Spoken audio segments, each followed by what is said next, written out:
SAW mengatakan, rufi'atil aqlam wa jaffatis suhuf. Pena-pena sudah diangkat dan lembaran-lembaran telah mengering. Ada perubahan itu hanyalah catatan takdir di tangan malaikat. Tapi di Allahul Mahfuz tidak ada perubahan. Sudah Allah takdirkan segala sesuatu. Yang ketiga, beriman kepada al-masyiah, kehendak Allah. Artinya, kalau Allah kehendaki pasti terjadi, kalau tidak Allah kehendaki tidak mungkin terjadi.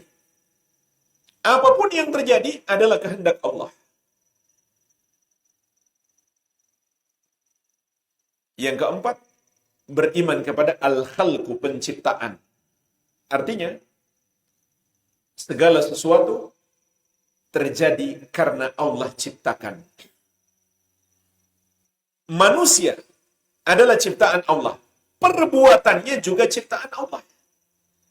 Sebagaimana firman Allah, "Wallahu khalaqakum wa ma ta'malun." Allah yang menciptakan kamu dan apa yang kamu kerjakan.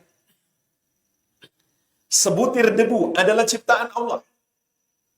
Tidaklah debu itu bergerak karena terhempas oleh angin, melainkan pergerakannya itu juga ciptaan Allah. Sebutir daun, selembar daun adalah ciptaan Allah. Tidaklah daun itu bergerak, jatuh dari pohonnya sampai ke tanah, melainkan juga ciptaan Allah. Semuanya. Ucapan kita adalah ciptaan Allah. Perbuatan kita adalah ciptaan Allah. Bukan hanya kita aja, semuanya. Inilah 4 hal yang disebut maratibu al-qadar. Tingkatan takdir. Baik, ini yang pertama. Orang yang berprasangka baik kepada Allah, dia imani 4 hal ini.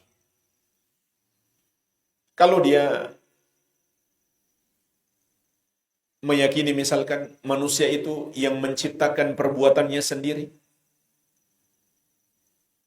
tidak ada campur tangan takdir Allah, berarti dia prasangka buruk kepada Allah. Karena kalau begitu Allah bukan yang maha kuasa. Na'udzubillah.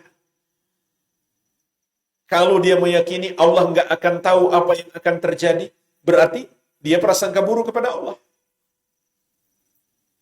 Padahal Allah dialah yang maha tahu. Baik, ini yang pertama. Dari yang kelima. Yang kedua, termasuk prasangka baik kepada Allah dalam takdir Allah adalah kita meyakini semua perbuatan Allah menakdirkan adalah kebaikan. Saya ulangi. Kita meyakini semua perbuatan Allah dalam menakdirkan adalah kebaikan. Sama saja, apakah itu takdir baik atau takdir buruk?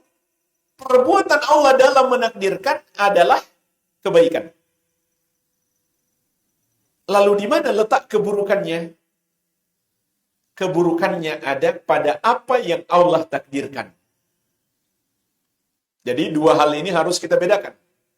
Pertama, perbuatan Allah menakdirkan. Yang kedua, makhluk yang Allah takdirkan. Perbuatan Allah semuanya baik. Tapi makhluk yang Allah takdirkan, ada yang baik, ada yang buruk. Allah Subhanahu wa Ta'ala yang menciptakan dan menakdirkan adanya para nabi dan rasul dan pengikut-pengikut mereka dan amal-amal yang mereka kerjakan. Lalu pertanyaannya, siapa yang menakdirkan adanya iblis dan perbuatan-perbuatannya serta perbuatan pengikutnya, zina, mencuri dan lain-lain? Itu siapa yang menakdirkan? Siapa? Jangan ragu. Kalau ragu berarti belum beriman. Allah Subhanahu wa Ta'ala yang menakdirkan. Yang ragu batal Islamnya, syahadat lagi. Allah yang menakdirkan adanya iblis, pengikut-pengikutnya dan perbuatan-perbuatan mereka mencuri, berzina, korupsi, berbuat kesyirikan dan kekafiran. Itu semua takdir Allah, itu semua ciptaan Allah.